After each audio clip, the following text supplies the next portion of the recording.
i30를 말하는 게 아니에요. 지금부터 나올 모든 N라인들은 이럴 것이다. 얼마나 비싼지 감이 오시죠. 그런데도 이 차의 이미지는 그냥 단순히 국산차. 공통적인 장단점이 하나 있습니다. 공통적인 장단점이 있어요. 이게 승차감과 뭐야, 언제부터 찍고 있었어.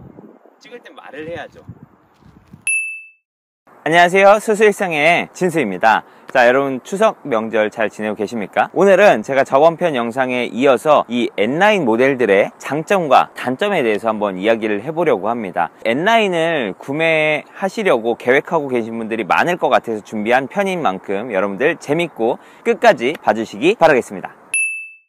지난 편에 말씀드렸지만 이 i30 N라인 같은 경우는 이미 단종된 차량이라 더 이상 볼 수가 없는 모델이죠. 그래서 지금 새롭게 나오는 아반떼 N라인과 코나 N라인들이 이제 기대가 되고 있고, 그만큼 여러분들이 많은 관심을 갖고 있는 모델이라고 또 생각을 합니다. 이제 모바일 카트라이더를 보니까 거기도 소나타 N라인이 벌써 나왔더라고요. 그만큼 현대자동차에서 N라인들에 대한 출시를 굉장히 많이 준비하고 있다라는 생각이 듭니다. 이 N라인은 그럼 일반 모델들과 어떤 점들의 차이점이 있고 그런 장단점인지 한번 이야기해 보도록 할게요.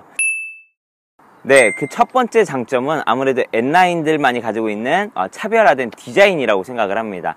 일반 모델 대비 굉장히 좀 차별화된 디자인을 갖고 있어요. 뭐 외관도 그렇고 실내도 그렇고 N과 굉장히 흡사한 디자인을 가지고 출시를 하는데, 그만큼 좀 차별화되어 있기 때문에 따로 튜닝을 한다거나 뭔가 차에 더 이상 꾸미거나 이런 드레스업을 하기에는 이미 충분히 매력적인 차라고 생각을 합니다. 아무래도 이 디자인 때문에라도 N라인을 선택하시는 분들이 있을 거라고 생각을 하고요. 두 번째 장점은 이 N라인의 희소성이라고 생각을 합니다. 사실 아반떼 같은 경우 거의 국민차라고 할 정도로 굉장히 많은 분들이 타는 차이기도 하죠. 묻지 말고 살 정도로 굉장히 많이 구매들 하는 차량이기도 한데, N라인은 그만큼 좀 차별화되어 있죠. 저건 똑같은 아반떼인데 왜 내 차랑 좀 다르지? 라는 생각이 들 수 있을 정도로 그렇게 차이가 큽니다. 그래서 처음에 아반떼 스포츠가 나왔을 때 그때도 많은 분들이 굉장히 많은 관심을 보여주셨지만, 이번 아반떼 N라인도 그런 역할을 톡톡히 할 거라고 생각을 하고요. 이후에 나올 코나나 소나타도 충분히 그런 매력적인 외관을 가지고 나올 거라 생각을 하고, 그만큼 희소성, 남들이 갖지 못한 그 차들만의 뭔가 희소성, 그리고 소장하고 싶은 그런 매력이 있는 차라고 생각을 합니다. 대표적인 예로 우리가 누구나 청바지나 이런 티셔츠를 입고 다니지만 그것보다 조금 더 개성 있는, 그리고 남들이 갖지 않은 그런 매력을 가진 아이템들이 하나씩 있을 거잖아요. 저는 N라인이 그런 아이템이라고 생각을 합니다.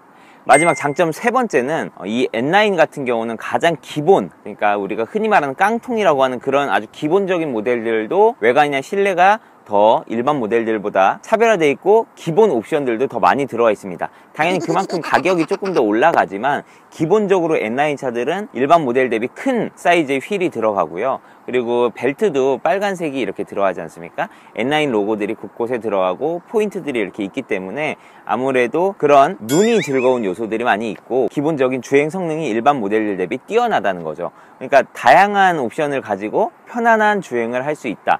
기본적으로 차가 딱딱하고 하드해서 불편하다고 느낄 수 있는데, 제가 말하는 그 편안함은 준준형 차가 가지고 있는 옵션들 대비 N라인이 갖고 있는 옵션들이 훨씬 많단 말이에요. 그래서 그런 옵션들을 이용하면서 충분히 운전이 힘들지 않게 할 수 있다라는 그런 말입니다. 그래서 제가 이 차를 갖고 어디 장거리를 간다거나 시내 주행할 때 그렇게 힘든 걸 느끼지 못하고, 제가 뭔가 좀 즐겁게 드라이브 할 때 좀 재밌게 달리고 싶을 때 또 그만큼 받쳐주는 차이면서도 컴포트하게 운전할 때는 또 그만큼 컴포트한 운전을 할 수 있는 차량이라고 할 수 있겠습니다.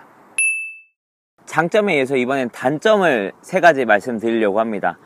기본적으로 아까부터 말씀드렸지만 i30를 말하는 게 아니에요. 지금부터 나올 모든 N라인들은 이럴 것이다 라는 생각에 제가 말씀을 드리는 거고, 단점 첫 번째, 일단 무엇보다 가격이라고 할 수 있겠죠. 일반 모델 대비 일단 비쌉니다. 기본 모델, 그 깡통 모델들도 일반 모델 대비 비싼데, 여러분들이 이제 판단을 하시는 거죠. 일반 모델의 옵션을 내가 이거 뭐 이런 거 저런 걸 넣다 보면 그 가격이 올라가고 그게 N라인과 비슷한 가격이 됩니다. 그럼 N라인에서 기본적인 옵션들과 내가 일반 모델에 넣었던 옵션들을 비교했을 때 어떤 게 더 가격이 적합한지를 여러분들이 판단하시면 좋을 것 같아요. 저희도 i30를 구매할 때 일반 i30 모델에 옵션을 넣다 보니까 그 가격이 N라인과 가격대가 비슷해졌고, 그러면 우리가 조금 더 지불할 의사가 있다라고 생각을 해서 이 N9을 구매했던 것처럼, 여러분들이 N9 가격이 비싸지만 일반 모델 대비 더 많은 옵션들이 들어가 있거든요. 그래서 기본 모델로 일단 견적을 내보시고, 이 가격이면 N9을 좀 넘볼 수 있겠다 싶을 때 N9을 선택하는 게 더 좋은 방법이지, 그냥 무작정 장점에 있던 이쁘고 뭐 매력적이고 희소 가치가 있고 이래서 그냥 N9을 사겠다라기보다는 좀 더 합리적인 그런 가격 비교를 한 후에 N9을 선택하시길 추천드립니다. 그리고 두 번째 단점이라고 한다면, 이 차가 비싼 차거든요. 준준형 차라고 하기에는 이 차 가격이면 그랜저, 아주 기본 옵션 하나도 안 넣은 그랜저를 살 수 있는 가격이고요. 그리고 소나타 K5 같은 중형차는 어느 정도 옵션 타협을 해서 살 수 있는 가격이라고 할 수 있겠습니다. 이 차량 같은 경우 제가 저번에 올렸지만 세금 포함해서 3천만 원이 조금 넘는 가격을 지불했습니다. 그 가격이면 어느 정도 준준형 치고 얼마나 비싼지 감이 오시죠. 그런데도 이 차의 이미지는 그냥 단순히 국산차, 현대. 이게 무슨 말이냐면, 저희같이 자동차를 좋아하는 매니아들은 오, N9이네, N이네, 이걸 압니다. 현대여도 N은 다르다라는 걸 알고 있지만, 일반 자동차를 잘 모르시는 분들, 그냥 자동차가 이동수단이신 그런 분들, 그리고 우리 주변에 있는 부모님, 어르신분들은 그냥 현대 자동차예요. 얘가 뭐 고성능, 뭐 펀카, 얘가 뭐 재미있고 운전에 즐거움을 주는 그런 차 전혀 모르십니다. 그냥 현대자동차, 현대차네, 작은 차네, 뭐 요 정도로만 바라보시기 때문에, 여러분들이 그런 분들에게 근데 이거 차 되게 잘 나가요, 차 되게 재밌어요 라고 아무리 말을 해도 우리 주변에 있는 차알못들 혹은 부모님이나 연세가 좀 있으신 분들에게는 그냥 작은 현대자동차입니다. 아반떼도 아마 그럴 거고요. 코나도 그럴 거라고 생각을 합니다. 이제 소나타 정도 되면 부모님들 인식이 다르지 않습니까? 어른들은 또 소나타부터 이렇게 뭔가 그 패밀리 세단 이런 이미지가 있기 때문에, 이미지가 N9이라고 해도 크게 다를 게 없다.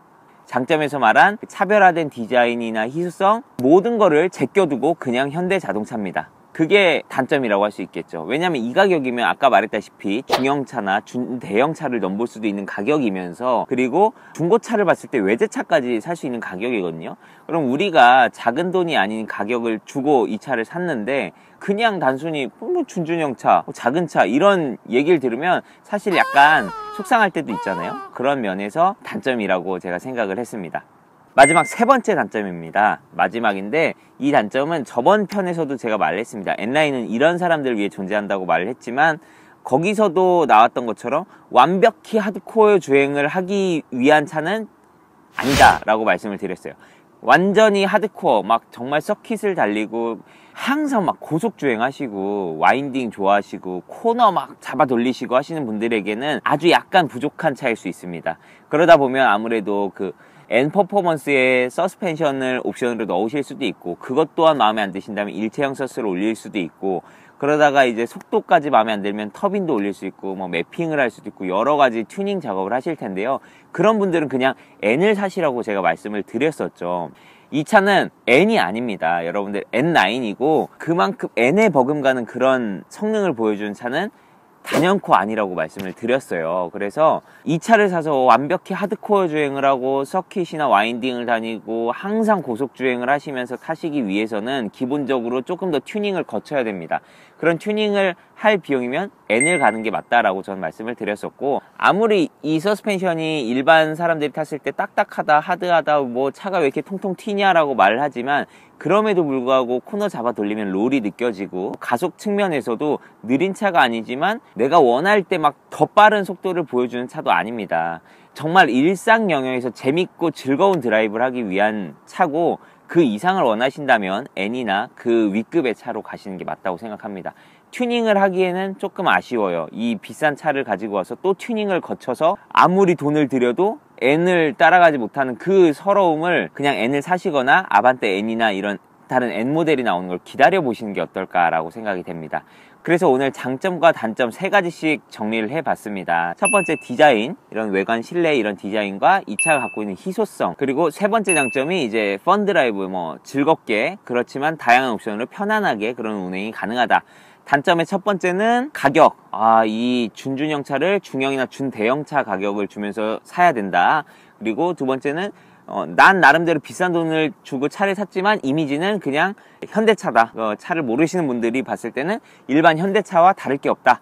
그리고 마지막 세 번째는 하드코어 주행을 하기에는 약간 부족하다. 아주 약간 부족하다라고 할 수 있겠습니다.